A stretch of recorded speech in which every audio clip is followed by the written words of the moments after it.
Hello and welcome to a walk around and possible start of a pre-war Francis Barnett Cruiser. They did use the Cruiser name after the war, but the machines are quite different with different engines.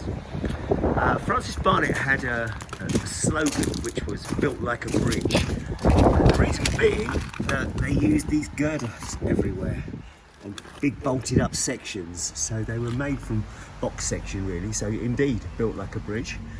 Had a two-stroke single cylinder engine but twin ports. You can see the exhausts here.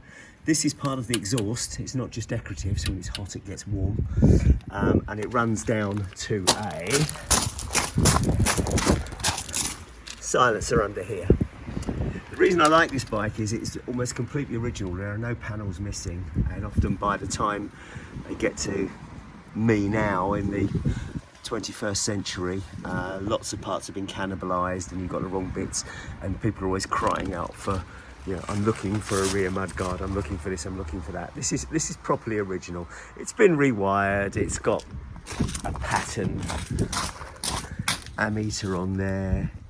Yeah, an enthusiastic owner could search out an original one and get it restored, but largely it's as it left the factory. So you've got nice old-fashioned high and low beam, very lightweight clutch, surprisingly good, on-off switch with a key, because this was coil ignition. A lot of the bikes were magneto ignition, but this was actually coil, which was considered quite advanced.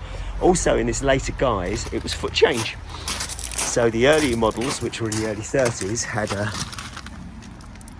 hand operated thing on the tank, like most hand change bikes, but by the time we got to the late 30s we'd actually gone to foot change. So you've got an actual 4-speed foot change box here. The dynamo is under there, points are on the end of the dynamo. Coil you can see, which is pattern, but there's no bad thing because it actually works. Provision for a speedo, there's no speedo fitted, and these gorgeous aerodynamic looking blade girder forks, which are really rather lovely. It also came with leg shields, which are in the garage. I took them off because they're in need of repair. I need to get to the engine when I get it recommissioning it.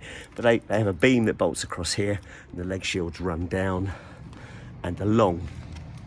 You'll notice, obviously, it's weird kind of torpedo aerodynamic look. And the reason for the aerodynamic look is it was designed for non-motorcyclists. So before the war, there really weren't that many cars. Cars were for the wealthy. And the travelling insurance salesman, the junior bank official, the doctor perhaps, certainly the physician's assistant, they couldn't afford a car to get around in. So they needed other transport, and it was either for them a bicycle or the omnibus. Where this came in was it allowed non-motorcyclists to own a motorcycle. So you could ride this in your suit and you wouldn't get filthy. It was all enclosed. Of course, we do it nowadays with scooters, and fundamentally it's the same sort of thing. It's the forerunner of the scooter, except it's far cooler than a scooter. I mean, just look at it. Two-stroke engine. The original ones had a pump which actually mixed the oil and the petrol like a modern Japanese two-stroke. Never really worked that well on these models, and so by the later models they went back to pre-mix. So what you do is you fill your tank with petrol, and you got one of these, and it says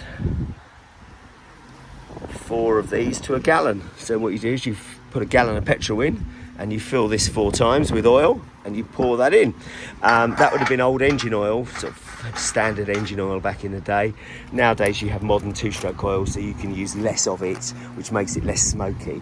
It's still pretty smoky when it starts because it's a 2-stroke. Once it warms up, it's actually very good. It's also quite sprightly. It does about 50, which for a pre-war bike is pretty good, and it's a 250cc, so it's not a really tiny one like a 150 or something. The carburetor is down here, and through this hole you can just see the little button for tickling the carb to get it working. On-off switch here, the usual. The rest of it is sort of fairly standard fare. Rear stand, not a side stand. The brakes are good. This is obviously not original, but just vestiges of the original paint to remain on the tank, which is really rather lovely. These of course are new, the originals were rotten completely. In fact, there was only one of them.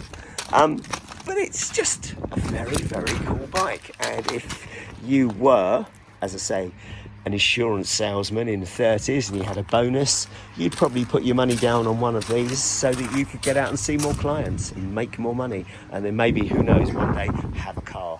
They have a very cultish following now because they're so unusual. People do restore them, and they look fantastic when they're restored, but there's something elegant about a perfect unrestored motorcycle, which is really rather lovely. So should we see if it starts? So what you do is put the petrol on. Engine's cold, obviously. Give it a bit of a tickle.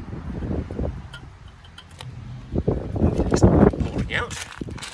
You turn the ignition on. This is where, as always, you need to bear with me while I do my gymnastics on the phone.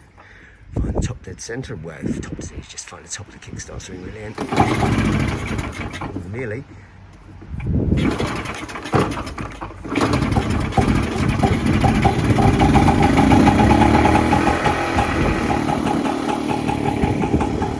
Of course it runs. This hasn't been used for 6 months. As you can see, it's a bit smoky when it starts, but it's alright. It's still going.